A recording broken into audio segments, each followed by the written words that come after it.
Ya, Bu. Ya. Ya, baik, Bu. Jadi ada persoalan administrasi, ada persoalan substansi, ya Bu ya. Ada persoalan substansi. Kalau persoalan substansi antara buku ajar dan modul ajar itu berbeda. Ya, misalnya buku ajar itu biasanya dibagi per bab. Setiap bab 1, bab 2, bab 3 begitu ya Bu ya dan seterusnya. Tapi kalau modul ajar itu dibagi per kegiatan belajar. Modul 1 kegiatan belajarnya apa? Nanti kita lihat Bu. Ada enggak ya di sini ya? Moga-moga ada Bu nanti. Ini sebenarnya nanti.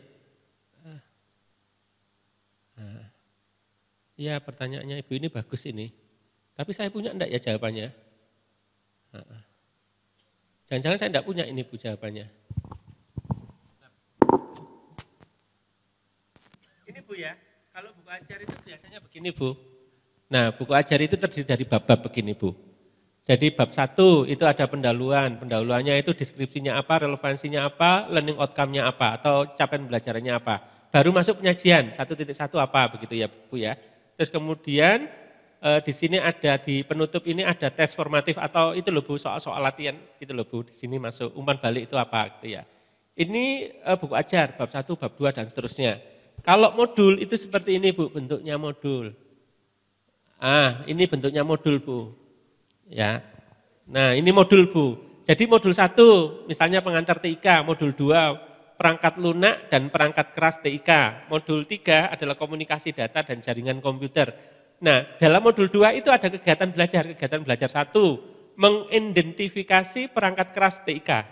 Ya, mengidentifikasi. Jadi dia belajar bagaimana komponen-komponen komputer itu berada. Terus di situ ada ini Bu, ada sama seperti tadi. Ada deskripsi singkat, relevansi, capaian pembelajaran. Terus ini Bu, ada uraian materi, ada latihan, rangkuman pustaka. Terus ini Bu, yang membedakan modul ajar itu selalu ada lembar kerja ini Bu.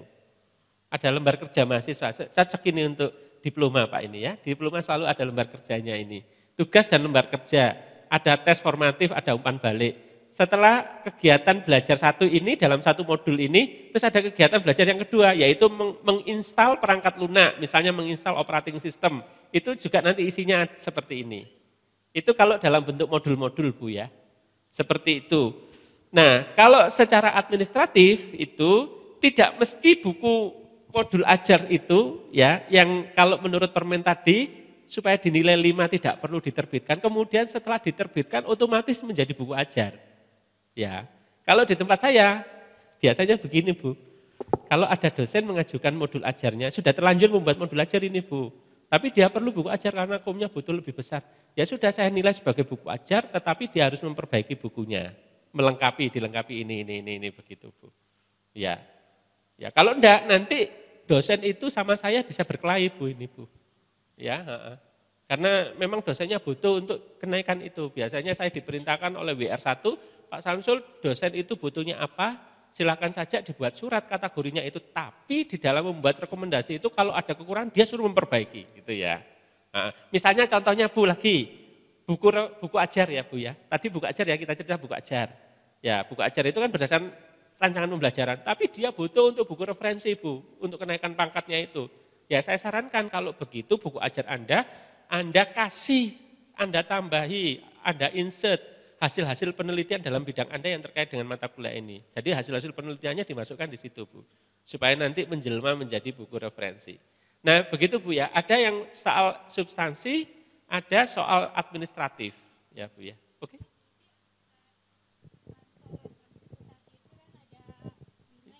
Ya. Dari satu bentuk ke bentuk yang lainnya. Ya, ada yang bisa, ada yang sulit Bu. Ya, ada yang bisa.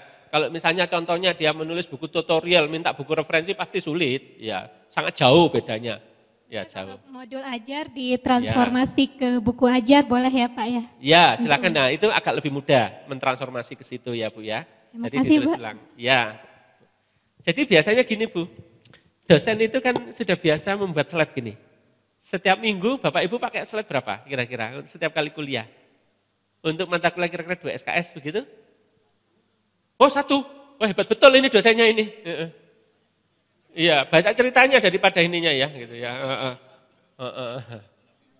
Iya, iya. Tapi memang betul Pak, sebenarnya ya yang rata-rata aja lah Pak. Yang rata-rata. Berapa Pak rata-rata? 2 jam ngajar itu sekitar berapa? 20 ya? Ya sekitar itulah 15 itu. Ya, ya, ya slide halamannya itu loh Pak.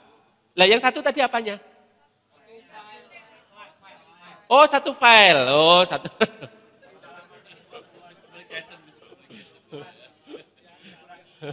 Ya Pak, ya. Enggak satu laptop Pak ya? Setiap kali ngajar saya pakai satu laptop ini. Itu lebih hebat lagi ini ya. Jadi Bapak Ibu ya, PowerPoint kita kalau ngajar itu setiap kali ngajar sekitar 10 sampai 20 ya Pak ya. Itu sebenarnya itu kan lecture notes. Ya, biasanya kalau dulu saya kuliah di ITB itu profesor saya itu kalau ngajar itu targetnya setiap kali kuliah selama kira-kira 2,5 jam itu sekitar 20 kertas folio Bapak Ibu. Jadi kerjanya itu menulis doang. Jadi anak-anak itu teman-teman saya waktu zaman kuliah itu kalau kuliah pagi itu olahraga dulu Pak. Ya, ini dulu. Nah, di luar gedung apa oktan itu loh apa? Oktagon itu olahraga gini. Orang Surabaya bilang lapo kira olahraga. Soalnya kuliah nulis ini nanti gitu. Terus nulis terus Pak. Jadi dosennya itu menghadap ke papan tulis ini Bu. Sambil menuliskan sambil mengatakan yang ditulis. Nah, jadi kita itu menulisnya itu kadang-kadang lihat papan tulis, kadang-kadang enggak lihat papan tulis, kadang-kadang hanya mendengarkan dosennya gini gitu. Terus setelah selesai kuliah itu Bapak Ibu apa yang kita lakukan? Nyocokin tulisan. Jadi teman 20 itu semuanya beda tulisannya. Nah, lecture note itu tadi Bapak Ibu, ya lecture note itu catatan kita, PowerPoint kita itu setiap kali kuliah itu Bapak Ibu, ya itu tinggal kita arahkan saja, mau diarahkan kemana ini lecture note ini. Yang paling mungkin karena setiap PowerPoint itu pasti berdasarkan RPS, yang paling mungkin kita arahkan ke buku ajar kan? Ya kan? Yang paling mungkin diarahkan ke buku ajar.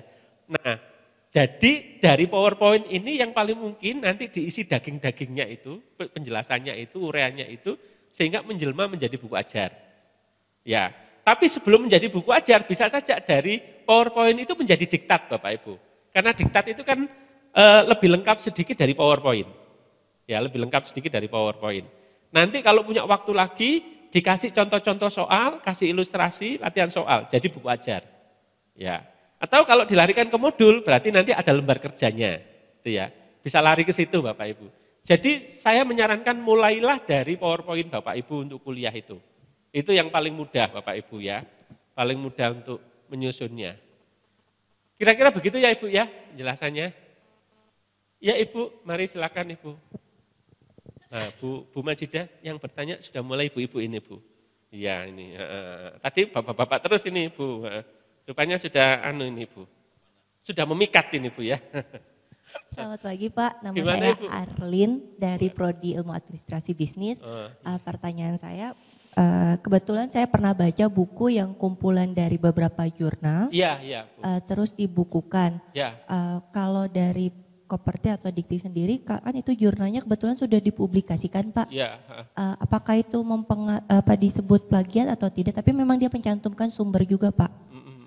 Ya. Apakah itu diperbolehkan? Ya. Itu yang pertama. Terus kedua, kalau misalnya yang menulis seperti itu, apakah memang dikhususkan harus S3 atau S2 juga boleh? Karena kebetulan kan mungkin ada beberapa di sini yang sudah fokus misalnya penelitiannya di telekomunikasi, dia fokus di situ terus punya beberapa penelitian, apakah itu bisa juga dibuat menjadi buku referensi ya Pak ya? Iya, iya. Itu aja ya, Pak, terima kasih. Baik Bu. Nah, yang ditanyakan Ibu ini termasuk kategori kalau bahasanya Microsoft itu adalah book section. Ya, tadi yang saya buka tadi ya kategori book section. Jadi buku yang di dalamnya terdiri dari section-section dari artikel ilmiah, ya artikel ilmiah. Atau sering juga disebut dengan book chapter. Ya, ada beberapa dosen yang pulang dari sekolah dari beberapa negara di tempat saya itu, yang datang ke saya untuk diminta penilaian buku. Pak Samsul, saya mohon dinilai buku saya ini sebagai buku monograf atau sebagai buku referensi gitu ya. Setelah saya terima buku ini, loh Pak, mana nama Bapak kok enggak ada di sini? Loh iya Pak, saya tidak menulis buku ini, tetapi di dalam bab ini saya penulisnya Pak. Jadi dia berkontribusi dalam satu section hasil artikel ilmiahnya dia. Ya, nah saya katakan berarti Bapak ini penilaiannya bukan sebagai buku, tetapi sebagai artikel ilmiah. Jadi penilaiannya adalah di pusat LPPM, Pusat Pengabdian Masyarakat dan Penelitian. Di sana penilaiannya bukan sebagai. Tetapi kalau Bapak sebagai penulis bukunya ini atau sebagai